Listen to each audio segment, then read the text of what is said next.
हर हर महादेव। देवों के देव महादेव के चरण में प्रणाम करता हूँ। दुर्गा माँ के चरण में प्रणाम करता हूँ। सरस्वती माँ के चरण में प्रणाम करता हूँ। गणेश भगवान के चरण में प्रणाम करता हूँ। गुरु भाई गुरु बहनों के चरणों में प्रणाम करता हूँ। गुरु भाई गुरु बहन, आज का शिव चर्चा भजन बहुत ही ज्ञानवर्धक है। इस भजन को सुनने मात्र से ही आपका बिगड़ा काम सारी कष्ट दूर हो जाएगा। भोले बाबा पर आप विश्वास रखिए। इस भजन को जरूर सुनिए।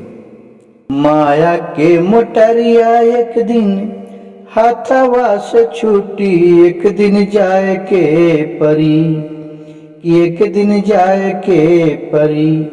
कि गुरु भैया करला शिव गुरु के चरचवा, फिर न पछताए के परी। की करला शिव गुरु के चरचवा, फिर न पछताए के परी।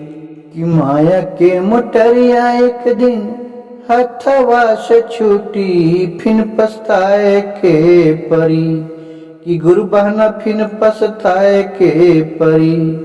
कि करला शिव के भजनिया, एक दिन जाए के परी। कि करला शिव के भजनिया, एक दिन जाए के परी। चरचन कैल भैया कैलन भजन माँ, कैसे के पूरा करिए शिव गुरु मन के अरमनमा। चरचन कैलू बहनी कैलू न भजनिया, कैसे के पूरा करिए शिव गुरु तोहर मन के अरमनमा। और फिर क्या करिए? छूट जाई एक दिन तोरे माई बाप के सथवा, फिर पछताए के परी। छूट जाई एक दिन तोरे माए बाप के सथवा, फिर पछताए के परी। कि गुरु भैया करला शिव गुरु के भजनिया, एक दिन जाए के परी। कि गुरु बहना कर ले शिव गुरु के भजनिया, एक दिन जाए के परी। कि माया के मोटरिया एक दिन हथवा से छूटत, फिर पछताए के परी। कि माया के मोटरिया एक दिन हथवा से छूटतन, फिर पछताए के परी। कि कर ले हो शिव गुरु के चरचवा, एक दिन जाए के परी। कि करला शिव गुरु के भजनिया, एक दिन जाए के परी। करभु जब भजनिया भैया, पुरहि शिव गुरु अरमान हो। दुख के समैया भगतो, सुख के तो समैया हो। दुख के समैया भगतो, शिव गुरु के चरचवा से। और मेरे तो भैया बहने सुख के समैया हो। मनमा में हो तो भैया संतोख बिचरवा हो। और जब तोहरा पर अते शिव गुरु के नजरिया हो। दुखवा दर दिया भैया हर लेत महादेव हो। अमाई बापा के ममताया हो, तोरे पर बरसैया हो। चरचन कैलू भैया कैलू न भजन हो। चरचन कैलू बहनी कैलू न भजन हो। कैसे के पूरा करिए शिव गुरु तोहर के अरमनमा हो। कि शिव गुरु के बिना चर्चा कैले भजनिया कैले, बीती अंत में रोबत समैया, फिर पछताए के परी।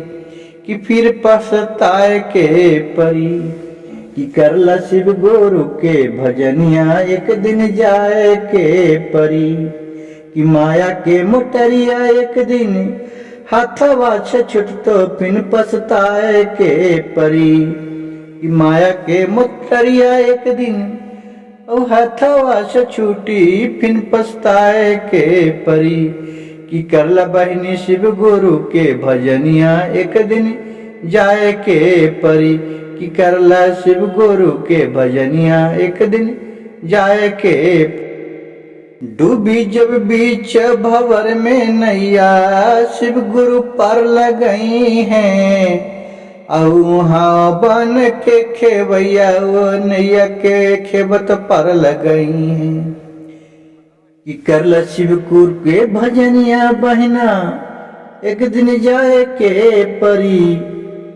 चरचान कैलू बहनी कैलू न भजनिया, एक दिन जाए के परी। कि एक दिन जाए के परी।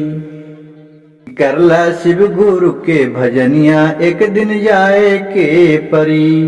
शिव गुरु के भजनिया नहीं कैलू तब कैलू तू कौन कमवा, फिन पछताए के परी। कि करला गुरु बहनी शिव गुरु के भजनिया, एक दिन जाए के परी। माया के मोटरिया एक दिन हथवा से छूटी, फिन पछताए के परी। कि फिन पछताए के परी। कि करला शिव गुरु के चरचवा, एक दिन जाए के परी। चरचान करबू बहनी करबू न भजन माँ, फिन पछताए के परी। गुरु भाई गुरु बहन, मेरे भजन अच्छा लगे तो कृपया मेरे चैनल को एक लाइक सब्सक्राइब शेयर जरूर कीजिएगा। कमेंट में हर हर महादेव लिखना नहीं भूलिएगा। महादेव के नाम लेने मात्र से ही आपका सारी कष्ट दूर हो जाएंगे।